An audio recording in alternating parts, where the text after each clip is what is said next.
Hi out there. Welcome to the show. My name is James Komolafe, and I'd like to welcome you to this series on personal perception. I'm sure you've taken one or two videos in this direction, and today we're going to the next video titled Perception and the Health of Your Personal Behavior.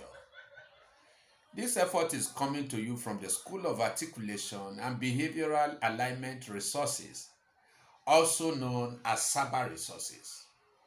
In the SABA resources, it is your one-stop behavioral platform for the virile health, full expression, for optimal productivity in all that you are and do in life. So today on this study, we're going to take you on personal perception and the health of your behavior. You and your behavior are one. The way you feel, the way you think, and all that you do per day is the total of your behavior. And you see, from the inside to the outside, what you do matters a whole lot. It has a way of setting a pace and dictating how your performance behaves per day, which is also the issue of your perception from the inside to the outside. Because perception is the way you see it from the inside. When it is good on the inside, it will be great on the outside. So in this topic, I'd like to show you the influence of your personal behavior on your perception. A strong determinant of your perception is your behavior. How you do things matter. Why you do them, the way you do them also matter. So under this, there are few classifications I want you to know. One, perception does not just happen. Two, the need for personal framework is important. And then three, there must be personal deliberate fireworks. Four, fundamental requirements for perception to hold. And then five, mindfulness and perception. And then the last session today will be the quiz of the day, for which you are expected to answer within some few hours and send back your submission. So number one, perception does not just happen alone. Perception requires a background within and without, because the whole idea of perception is that you are trying to admit and acknowledge what is happening around you, weigh them on your inside with what you have inside in order to come out outside. So in perception, it matters a whole lot what you have inside, forming as a background. If there's nothing in your inside, then your perception will not work effectively, because your perception mirrors what you have inside. So it's a background that you need. And what happens? It's a blending, and then a brooding and a breeding. You blend with what is it inside, then you brood on it, and then breed it out. That is what happens. So it has the capacity to mix up with your internal components and external construction, so that you can feel yourself and reel yourself out on a daily basis. So what's the lesson number 2 today? The need for personal framework. Everybody needs a framework. And what a framework is? A combination of two words: the frame and the works. Meaning, you don't just do anything just for fun. There is a frame of activity, a frame of events, a frame of actions, a frame of thoughts. So when you are able to put those things together over time in the same manner, for which you can call your own habit, your own style, the way you do things, it becomes a framework. So your framework for perception to work very well with you has a combination of three issues. The first of it is the vices. Those are the issues you have to knock off. The bad things. Every man has the good, the bad, and the ugly. So the framework says, what are these vices in you have to knock off so that your perception will not have to pick from those things inside.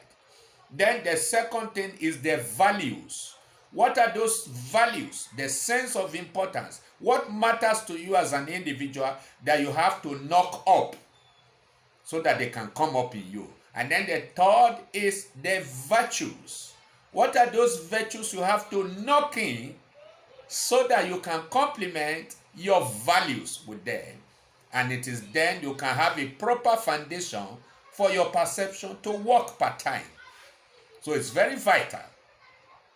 In developing personal frameworks, three things are important from these. One, values to knock up so that what is inside you, the real content and composition of you that is good and looking for good things are the values that can come up. Then vices to knock off, the bad and the ugly that are not needed, which you think over at times and walk in line. They have to be knocked off, while the virtues, qualities out there that you admire that will bring you up will have to also come into you. What is point number 3 today? There must be conscious fireworks. Now, what are fireworks? When you have frameworks inside, it manifests on the outside as fireworks. It's a result. It's the evidence of a framework inside you. So it is framework inside and it is fireworks outside. In other words, what are the definite areas of responsibilities attached to your life for which, on a conscious note, you are working at and working with per time? They are also in 3 forms. The first is called self-discovery. You have to discover yourself. Know your will, your emotion, your mind, your feelings, your thoughts, your imaginations, your passions, and your actions. You have to discover them. Then 2, you have to develop them. So grow in them.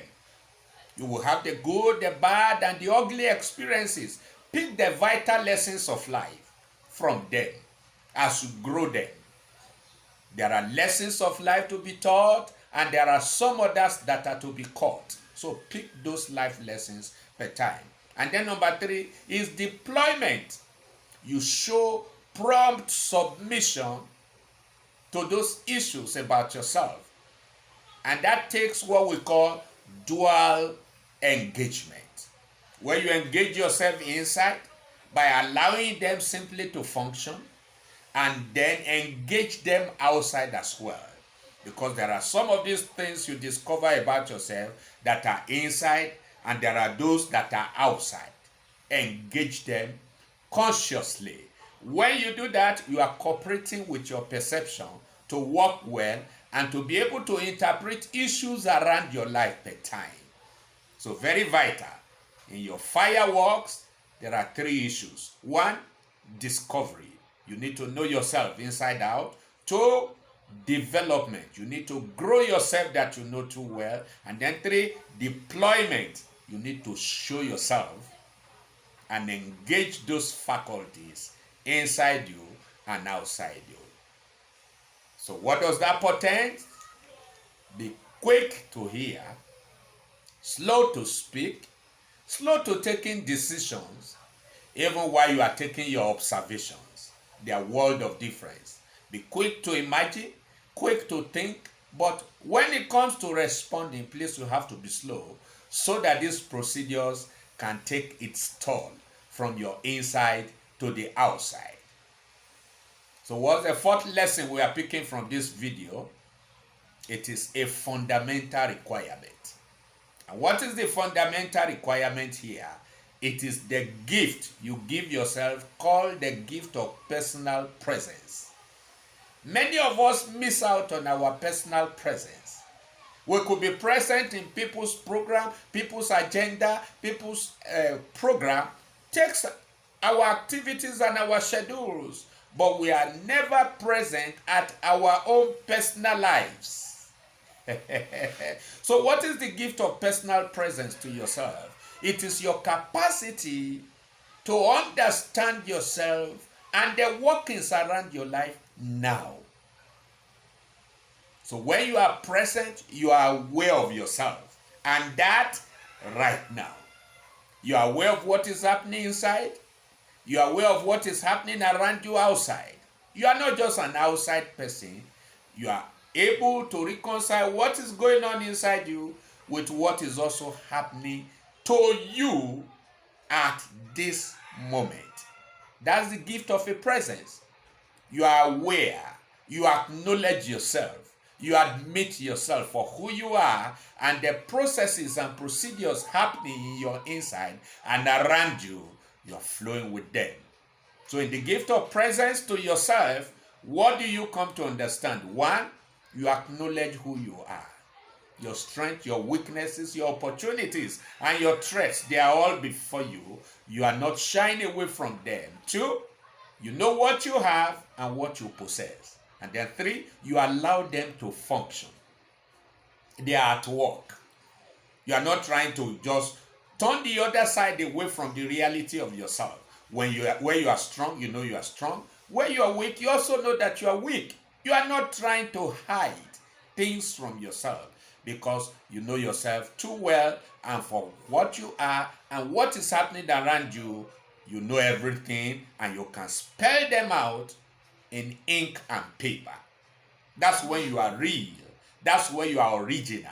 Your perception cannot function until you acknowledge who you are and allow all your various faculties inside you to work normal per time. So that's the gift of personal presence. When you are present, it is then you can let your perception function the way it ought to function. So allow them to function. Your thought, think your thoughts, feel your own feeling, imagine your own imagination, and consider your action. When you are doing all of these things, that is the gift of personal presence to you. If you don't give yourself that gift, for real, nobody can give you that gift.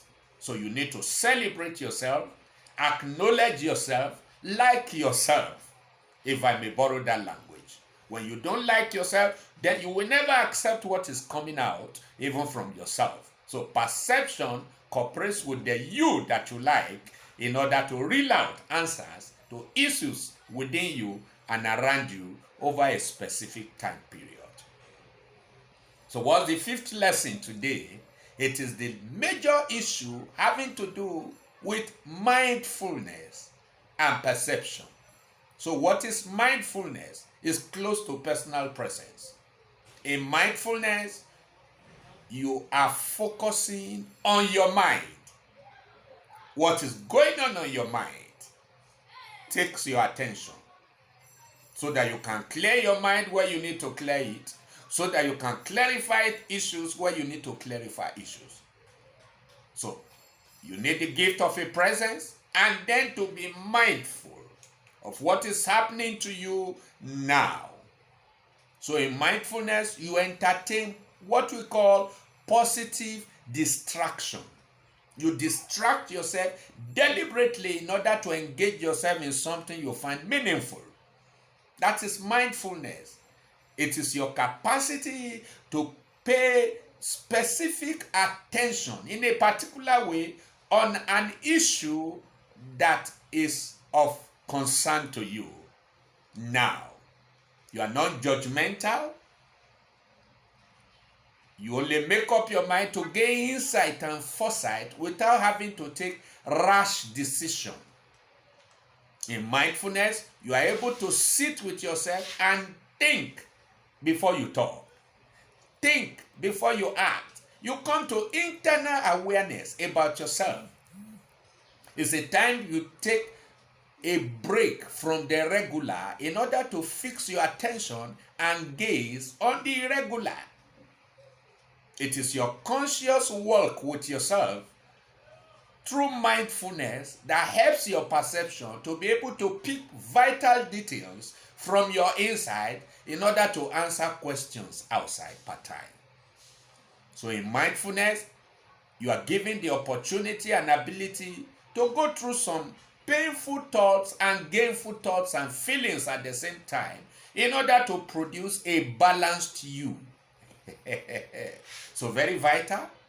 In mindfulness, you permit yourself to choose a more appropriate response over what is happening around you. You are not only present, you also participate in your own world when you are going through mindfulness. And so you need to do this from time to time so that your perception can be strong. You can come out with issues that will affect your life positively and affect the people around you. So let me suggest to you some of the few mindfulness strategies you can include in your own details. One, we have mindful movement, where from time to time you can do exercises, yoga. Yoga, for example, will arrest your attention and direct your energies towards the activity on ground. So in so doing, what do? It gives you the capacity to focus on yourself for who you are and for what you are doing. So you can put a time to it to say, for the next 30 minutes, I'm going to do exercises. And then you concentrate, you focus, you feel yourself so that you can really be yourself. Then there's mindful eating. Many of us eat wrongly. When you eat, you are supposed to give attention to that food. Think about the food. Taste it. Taste the salt. Taste everything. And be focused on it so that you can engage your mind freely and improve your mental health in so doing. Because your perception will not work well until you are able to interact with the forces inside you and the forces outside you, so as to create a balance. And that's the whole work of perception within you. Then you can do practice meditation, where you take the scriptures, for example, and whatever inspires you, you think round about it by sitting or lying down for 10 minutes, 20 minutes. You can go to a field and practice meditation, look at the birds, and just engage all those faculties and organs of yours. When you do that, you can easily sense your environment, because everything in life is about energy. So very vital. Mindfulness, you can't take from it if you must be a man or woman of perception. What do you think? How do you feel? Do you deliberately create time to just experience yourself and be happy with yourself and the result that you get, and then learn to write down? Aid your perception in writing down. So these are the few lessons I want you to pick from today. So what are the questions you need to answer and submit in few hours? 1, perception needs certain conditions to happen. Can you discuss this? Question number 2, what is the place of personal frameworks? Question number 3, explain the 3 levels of fireworks. Question 4, presence is a gift to yourself. Explain. And last question, question 5, when you are mindful, what happens? Thank you so very much for today's course. I hope you do enjoy it, listen to it over and over again, and then submit your question. Perception is critical. Perception is fundamental. Grow your perception deliberately, and your perception will lead you to distinction. See you in the next class and cheers.